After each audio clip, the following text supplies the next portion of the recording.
Ladies and gentlemen, it's unfortunate, but the reason why most people don't sympathize with Thurman's injury and him pulling out from the fight with Tim Tszyu is because boxing itself don't sympathize with the consumer. Boxing itself don't sympathize with the boxing fans.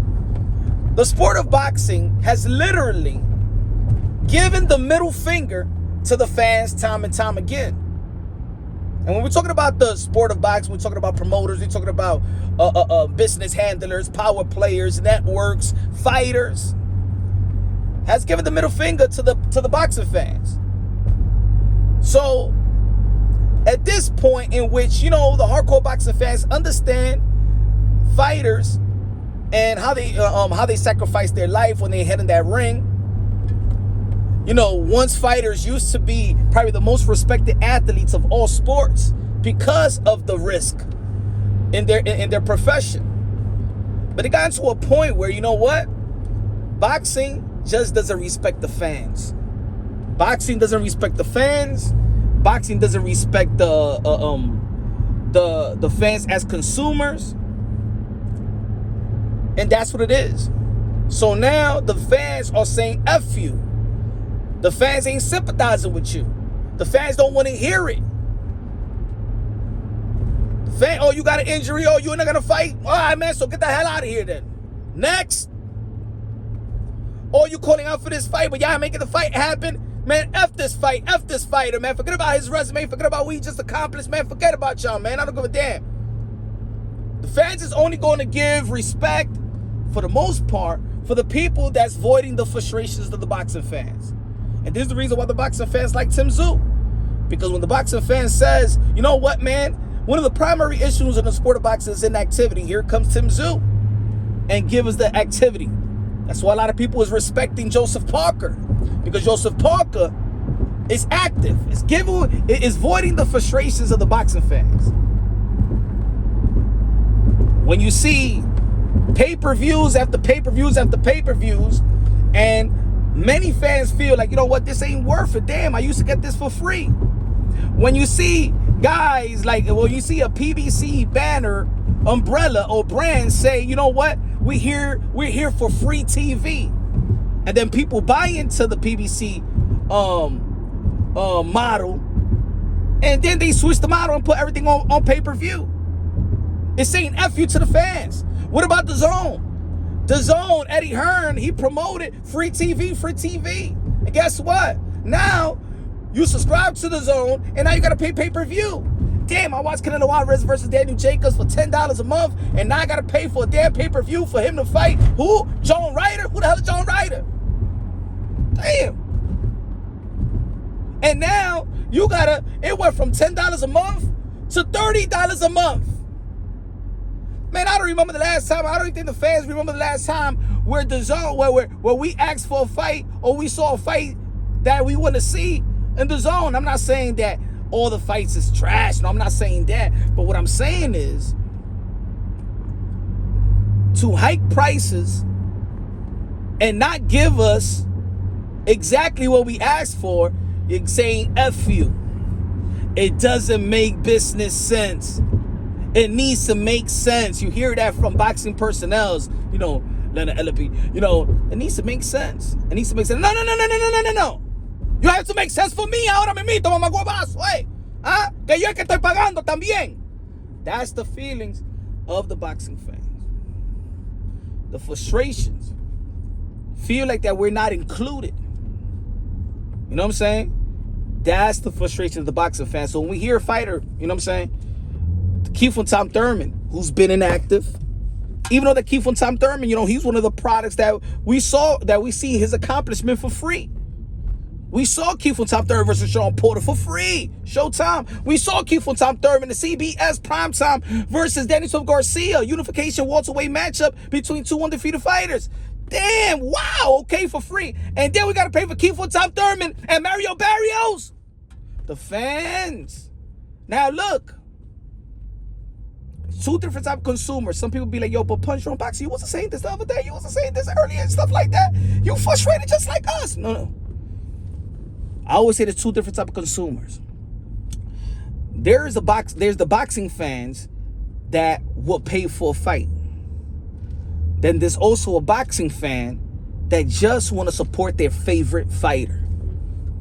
Do I have a problem in paying for pay-per-view with Keith Thurman? Me, no, but I also understand the boxing fans. Me, I don't have a problem because I'm a Keith Thurman fan. So regardless if he's fighting Tim Tszyu, Mario Barrios, Sean Porter, whoever, I will pay for the pay-per-view because I'm a fan of Keith Thurman. But I understand if a fighter feels like, you know what, I don't think that Tim Tszyu and Keith Thurman is worth me paying the pay-per-view and stuff like that. But yeah, I don't respect people robbing the pay-per-view as well, because in the end of the day, regardless if you're a fan of theirs or not, this is their job. This is the way they feed their family.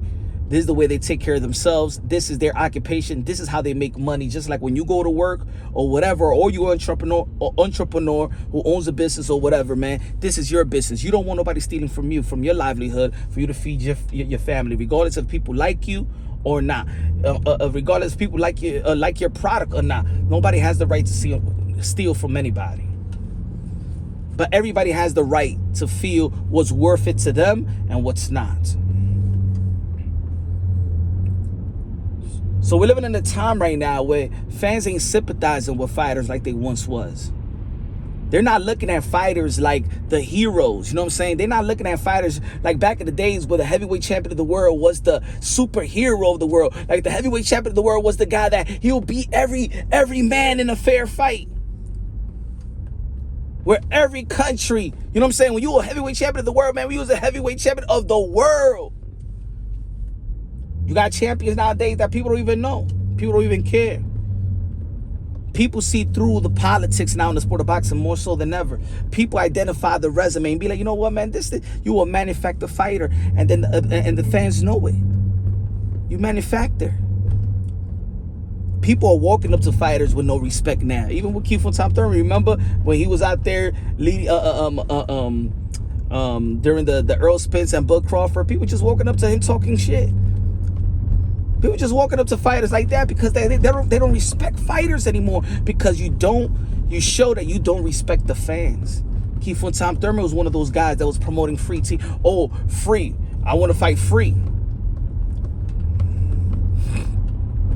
Nobody sympathizes with the boxing fans anymore, so the boxing fans ain't sympathizing with the fighter. That doesn't mean that the fans don't want to stop watching boxing, but they look at boxers a whole different type of way now. Keith Thurman was inactive not only because of his injury, it was because it was self-inflicted as well. Keith Thurman had a chance to fight during the pandemic, and Keith Thurman publicly said in the podcast and in his interviews, he said no. And let me tell you like this, when the business of boxing, especially around that time during the pandemic, they needed their go-to guy, Keith Thurman. And guess what happened? When you called out his number, he didn't want to show up.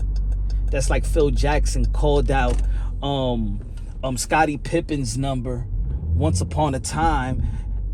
I'm sorry, he called out Kukoc's number, and Scottie Pippen ain't want to play because he wanted to shoot the last shot. He wanted to be the clutch man. But he was a go-to guy. And Keith Thurman said no. When the business of boxing, especially when they was in a contract year, they needed him the most. He was healthy. Guess what the business of boxing did? They're going to put you on the back burner. Because when we needed you, you ain't come and show up. Keith Thurman has showed that his ego has gotten in the way. More so, yes, his body has betrayed him. But also now, the business is probably about to betray him, and the fans really don't sympathize with Keith Thurman. Maybe Keith Thurman would have fought 6 months ago or something like that, and maybe he would have got injured, you know what I'm saying? But the fans been frustrated with Keith Thurman for a long time. Everybody saw that Keith Thurman, he changed. And let me say it like this, man. If he's more happy in his life, because boxing is not forever, you know, kudos to Keith Thurman. At the end of the day, the fans really is not into your private life. They can understand and they can be happy for you. But remember, they're just consumers for boxing. They're not consumer for your personal life. And understanding that you got married, and when you got married and you found your love, you actually divorced the sport of boxing. Boxing became a fling to Keith Thurman when he found his wife. That's the way that it looked from the outside in. That's why he's always being questioned by it by several years. And at this point, Keith and Tom Thurman got to see it like, you know what? It got to be a valid question, and it got to be a valid reason why people feel that, you know what? Damn, boxing became a fling. And it's unfair to the wife, you know what I'm saying? To Mrs. Thurman, that people feel like that, but the truth is the truth. Keith and Tom Thurman haven't been the same ever since he found that new love. After the Manny Pacquiao fight, during the PBC podcast interview, after the Manny Pacquiao fight, a week later, he said he couldn't find the killer instinct. After the Mario Barrio fight, he said he couldn't find the killer instinct. What tells us that he was gonna find the killer instinct? Oh, nah, that's it, man. You're like Mickey told Rocky in Rocky 3. You became civilized, too civilized. In the past 5 years, 4 years, you only fought one time? Put it this way. Mike Tyson, when he fights Jake Paul, will be more active than Keith and Tom Thurman. Ain't that a bitch?